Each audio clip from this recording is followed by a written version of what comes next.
Hello and welcome to Indie Business Podcast.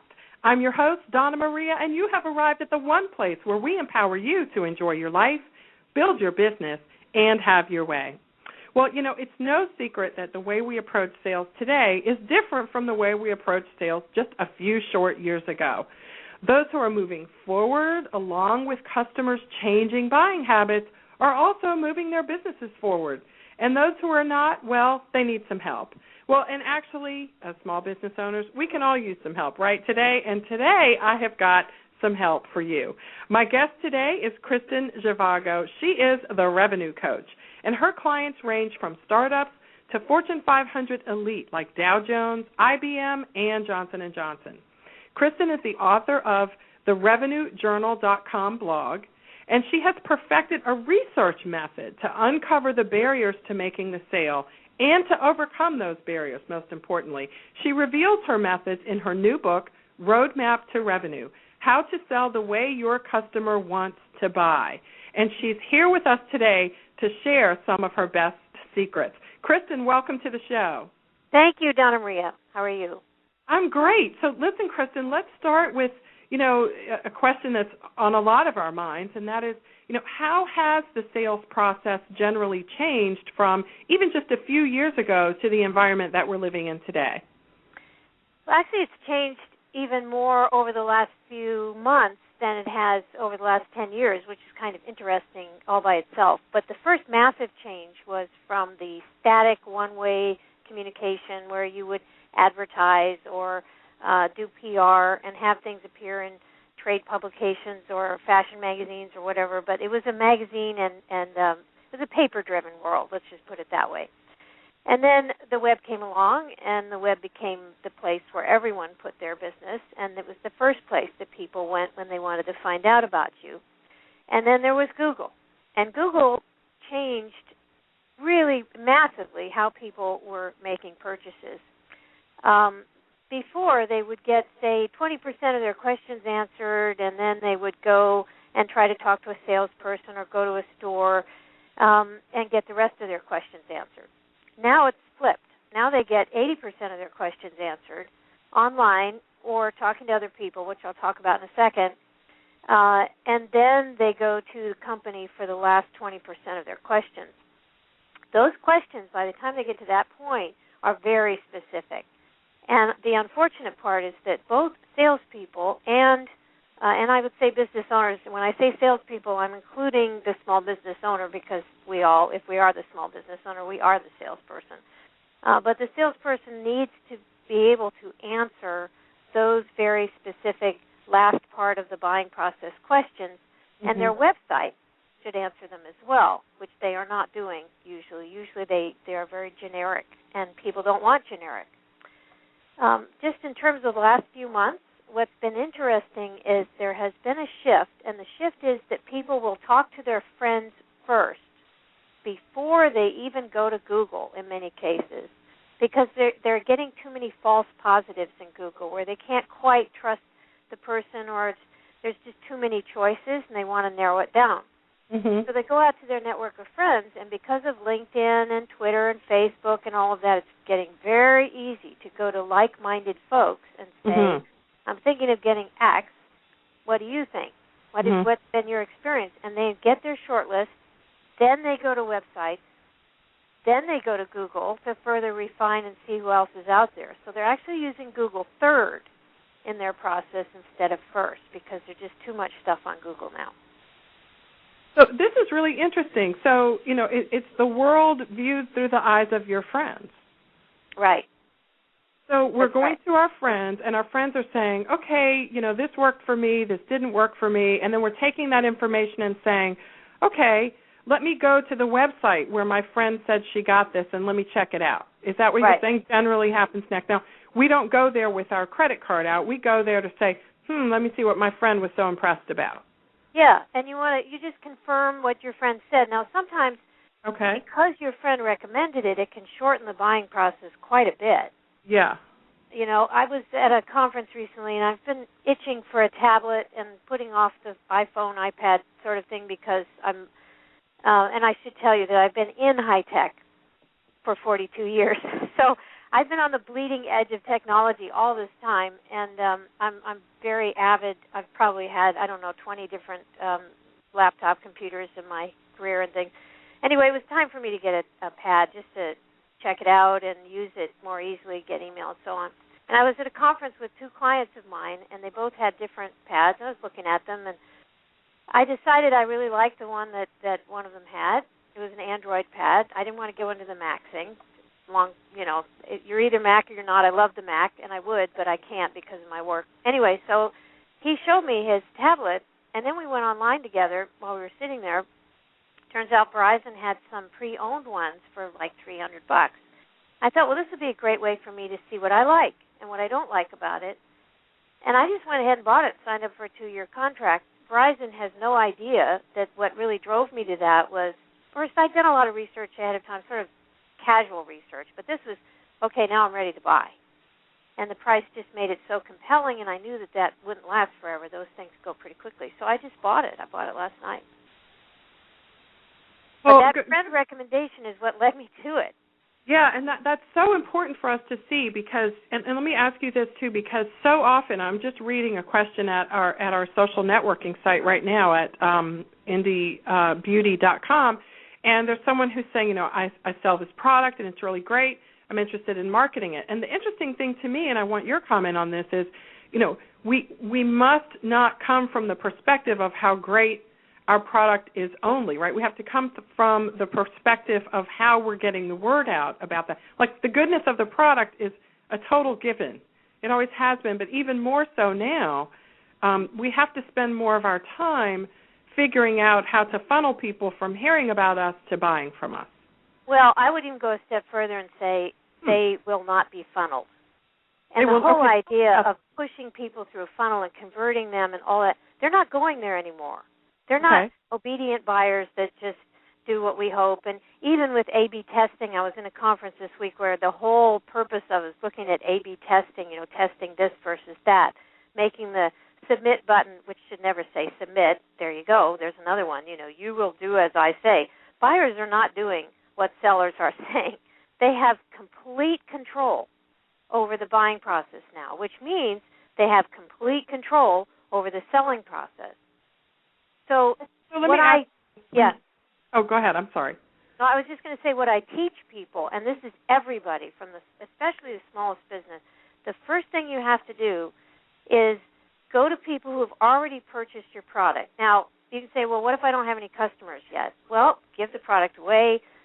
Do whatever you can to get some people that you can actually talk to and then start picking their brains. Mm-hmm. What happens is people won't tell you what they're thinking about you when they're being sold to. We never tell salespeople what we're thinking while we're being sold to.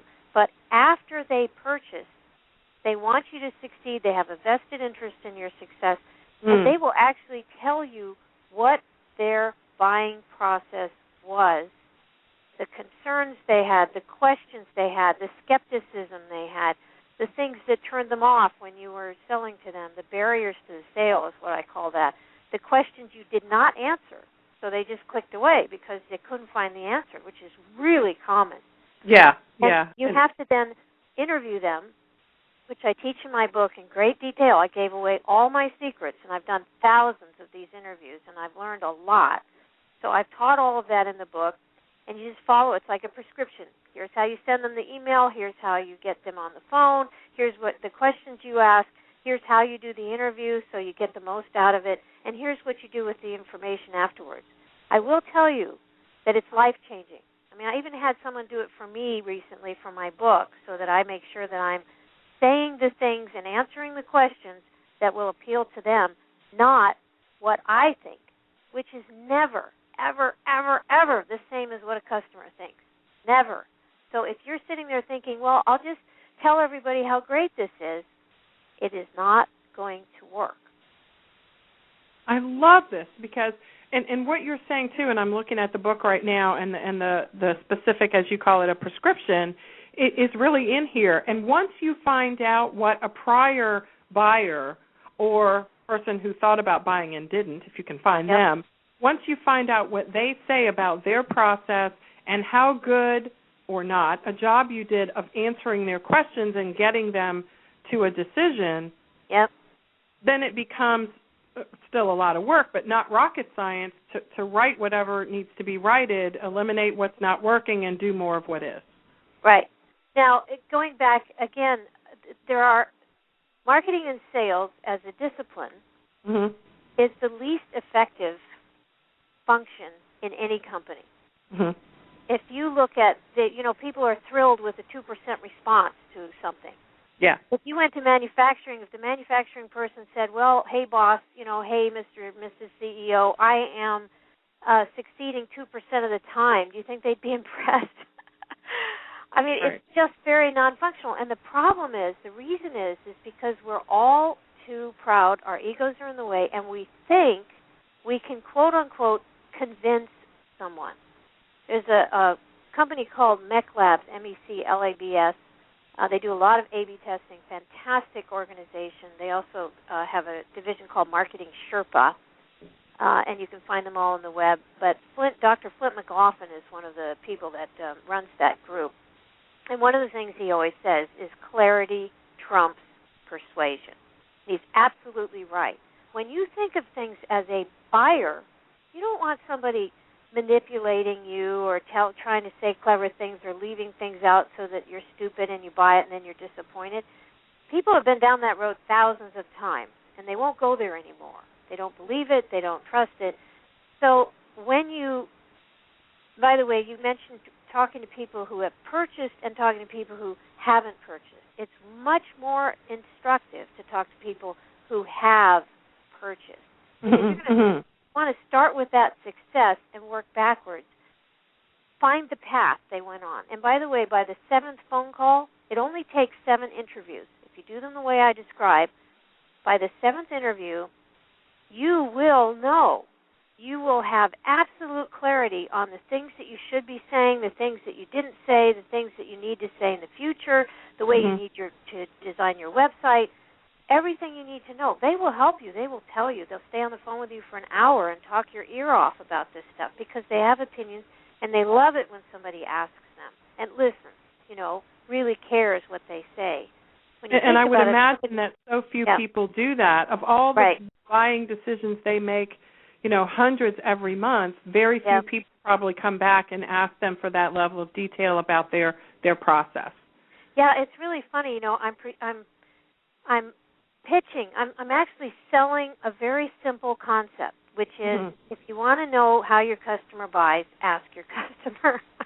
Yeah. It's so simple. And maybe let's talk about this for a second because for some people, Kristen, there's a barrier. That's obvious. What you just said, it's not like we said, it's not hard to figure that out. But let's help people who are afraid of that process to move past that because maybe that's why it doesn't happen a lot. People are maybe afraid of what people will say about what they're doing wrong, or maybe they're also afraid of how much it's going to take from them to fix it. Yes, and that is a valid fear in the sense that you may discover something that you'll have to figure out. But you know what? We're entrepreneurs, and you wouldn't become an entrepreneur if you didn't have some guts and if you didn't have some smarts. People who just want to sit around and go to work 8 to 5 and watch TV and not really do anything in life are not entrepreneurs. Entrepreneurs who start a business have an idea, they get excited about it, they start building it, they overcome hundreds of obstacles. What happens, though, is there are obstacles you should be overcoming that you don't even know you should be overcoming, and if you did overcome them, you'd make more sales. That's the beauty of this. And then once you do overcome them, you really do make more sales because people say, oh, well, okay, I'm here now, but my first question is X. Oh, look, there's the answer. Oh, good. Oh, good, there's the other answer. Oh, cool. Oh, I can see who they are. There's the person's picture in the About section. People actually leave their pictures out of the About section so you don't even know who you're buying from and things like that. So you overcome these obstacles. And I just to reassure people on 2 fronts. First of all, your customers are nice people. I mean, I have a jerk test. I actually can tell if someone's a jerk or not by my jerk test, which is actually in my book. I can tell you about it later. But anyway, I hate working with jerks, and I have a very low threshold for jerks. And what I found in life is that most people are nice people, and most people want to be helpful. So when they buy something from you and then you come back to them, humbly and nicely, and you just ask this question, you end up having a conversation with your buyer, and you get to know your buyer. Mm-hmm. Frankly, you can't market successfully to this person if you don't know them. If you're guessing, it'd be like a waiter sitting in a restaurant or standing in a restaurant, and as the customers walked in, he would look at them and say, that guy's wearing an Armani suit. He wants sushi. Instead of going up to him and finding out the guy has a hankering for mac and cheese today. You know what I mean? You just can't do that anymore. People have a very low tolerance for it. They're just like, oh, you're trying to guess, you're trying to manipulate me, forget it, I'm out of here. And they go somewhere else. So the risk of not doing it is so much greater than overcoming just your shyness or your concerns. They will thank you. I've never had to pay anybody. I've never had to. They always thank me afterwards and say, oh, thank you so much. It's so smart of that CEO to hire you to do this, because this really is a smart thing to do. I'm so glad. And at the end, I ask them if there's anything I should have asked that I didn't ask, and they tell me some new stuff that's wonderful. Just really, really great. You'll feel so much better afterwards. And the problems, the last reassurance I have is that the problems that you find, 99.9% of the time, I find that they're pretty simple things that you need to fix. They're just questions you've never answered on your website. Maybe you need to put your products up front. Maybe the pictures need to be bigger. In other words, it's not the product itself that has to change typically. It's the way you present it or talk about it. That's what usually has to change. Or a process. Some kind of process that made it a little too difficult, or you delivered it, but then, something in your processes isn't quite right, and those are easy to fix. Wow, this is so great. We're talking to Kristen Zhivago. She is the author of Roadmap to Revenue. This is a fantastic discussion. So let me ask you this. As we talked earlier when we were preparing for the show, we talked about how our audience today in the indie community, a lot of us make the products that we sell. And so we are inclined, Kristen, to spend a whole lot of time perfecting that product. It touches our hands, it goes through our hands, and it goes out into the world, and we take so much pride in that. Have you noticed, or do you think that for people in that position, it may be a little bit, sort of a different shift that has to take place to stop focusing on that perfectly handmade product that was made with so much love to the way that product is marketed? Yes. But again, people get uncomfortable. I have a client in your industry, Abby St. Clair. Margaret Hardy is the owner and creator of all the products. I love her. She's just a wonderful person. We've become friends. And she had a website that was kind of hidden. You came in and it said shop, S-H-O-P-P-E, sort of over in the corner. It was clever. It was kind of Irish-looking, which was fine, but it was too many barriers to the sale. So the website's been completely redesigned. It's abbystclair.com, C-L-A-R-E, Abby St. Clair.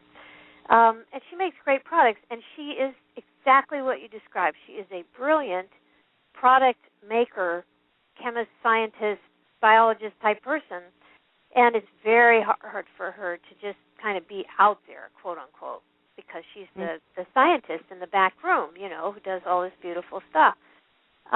So I've been helping her, and part of it is you can have someone help you who we found someone who works up in Canada who's a wonderful gal, and she's been helping her with some of her Facebook stuff and, sort of the more social aspects.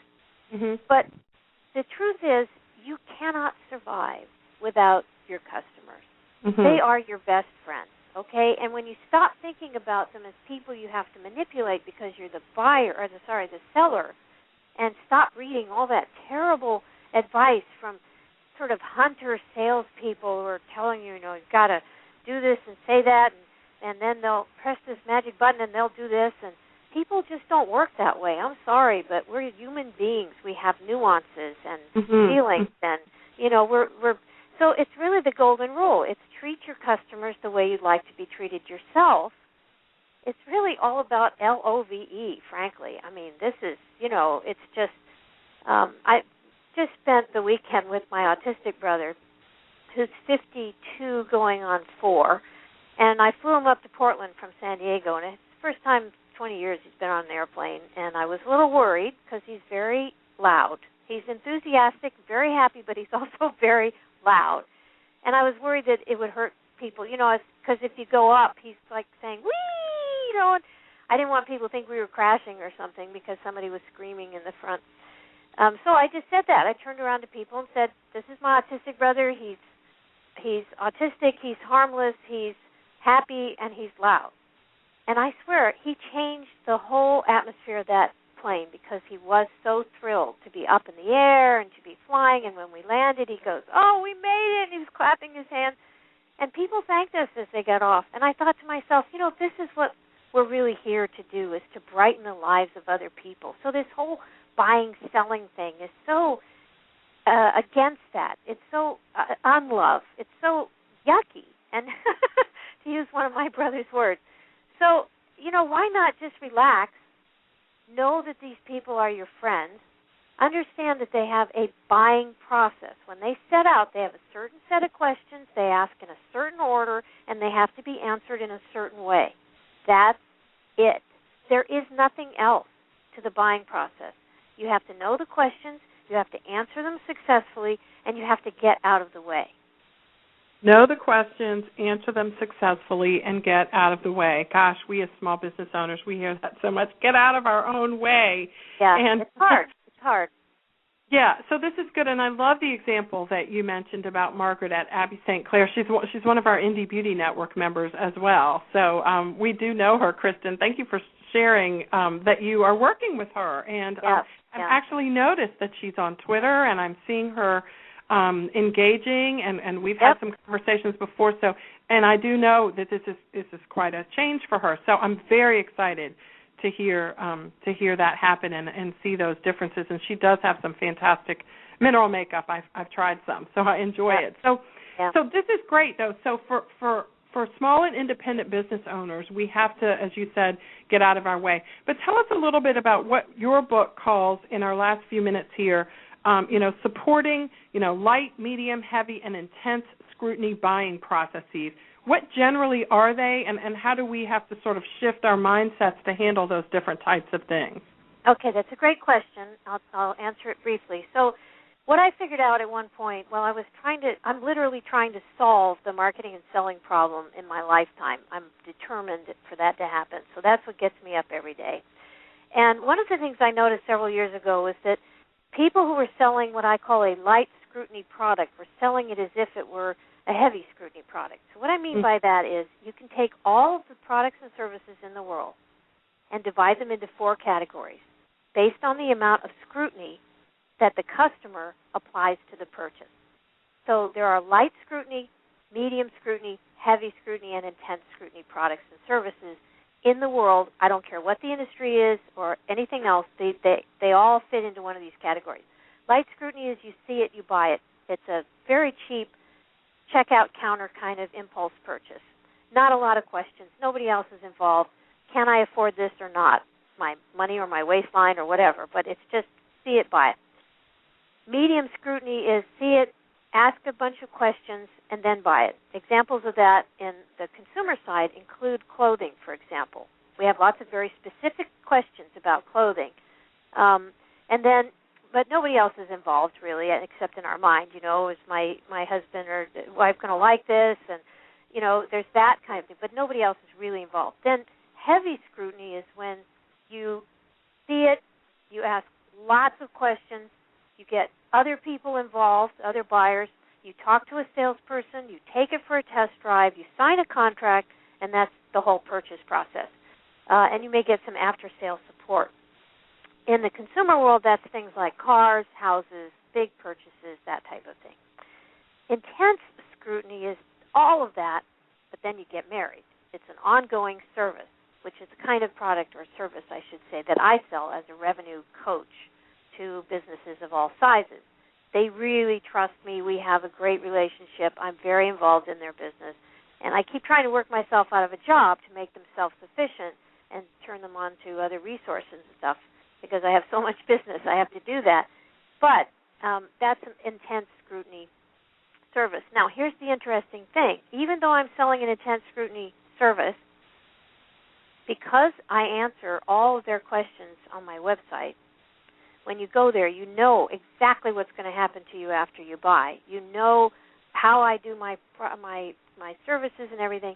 By the time you're finished, you have only 2 or 3 questions, which means I'm selling an intense scrutiny service, but I'm only investing in the sale as if it were a medium scrutiny or even a light scrutiny service. And that's very cost effective. So when they come to me, they have 2 or 3 questions. Would you like to work with us? When could you start? And how much do you charge? And since I charge differently, the big companies get bigger prices and the little companies get little prices, that's entirely appropriate that I don't put that on my website. So that's it, but that's all I have to answer. I'm hired. I have a 90-some% closing rate because by the time they come to me, they're sold. They're ready to buy. They know what they need. Yep. They just have a few questions. And Yep. Speaking of your website, where can we go and see this great model for us to follow? Okay, so I have 3 websites. I have a blog called revenuejournal.com, and I post there about once a week, but I don't post unless I have something new and instructional to say, instructive. So I post about once a week there, but there are a lot of back issues, and they're by category. People can look all around. So that's revenuejournal.com.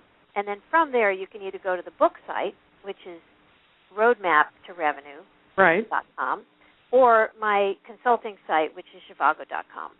And Zhivago.com, is that kind of the one you were mainly talking about just a minute ago? Yes. But okay. I have to say, though, people do go to the blog, and the people who call me, they say, I've just spent an hour and a half reading your articles in your blog. Yes. And then I looked at your About page and a couple other pages on your Zhivago site. Now here I am. And that's so wonderful. I'm so glad you said that because that's such an integral part of people checking you out before they may even know what their questions are, but they may go, I want to go see what this person's all about. And they can find out at the blog and they can see your expertise. Yeah. And that's important, isn't it, no matter what you're selling? People want to buy from people who are experts in their field, whatever that field is. They know. Yeah, and I'm glad you brought that up. I need to just say in the few seconds we have remaining here that the best advice I can give to your folks is to remember that how much they know about their particular subject. And people tend to forget they know so much and how helpful that information could be to their audience. Right. So sharing what you've learned, which is what I do in my blog, I learn it and then I teach it. That's what I do all day. I learn it, then I teach it. Love it. And, we do have a few seconds left. Mary Humphrey at Annie's Goat Hill has this question. Do you find that surveys are useful tools for determining what prompted our customers to purchase? That is an online survey as opposed to the phone call. No. I hate them. And the reason I hate them is because the questions came out of your assumptions, and your assumptions are always wrong. Okay. That's why you have to have a conversation. You will learn new things in the conversation. You will not learn new things in a survey. And certainly it's wonderful to hear the nuances in a person's voice and to actually just be able to talk like you and I are. I sent you questions in advance of the show. How many have I actually asked? None. One or two, yeah. Well, and that's the beauty of it. And I think that illustrates your point is that, you can plan, and certainly we should plan the questions we're going to ask, but look what happens. You get so much more when you just listen and go with that flow. Yeah, there's another thing. People will not write down their innermost thoughts. They will share them on the phone. I love.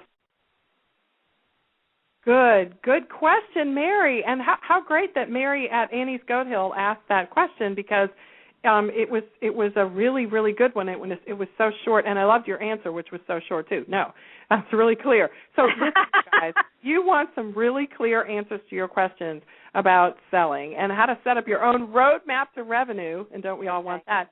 Check out Kristen Zhivago, Zhivago.com, roadmaptorevenue.com. You can follow her on Twitter at Kristen Zhivago.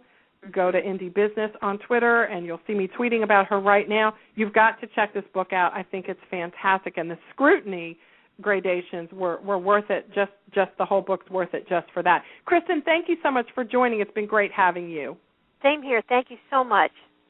Everyone, enjoy your life, build your business, and have your way. We'll see you next time.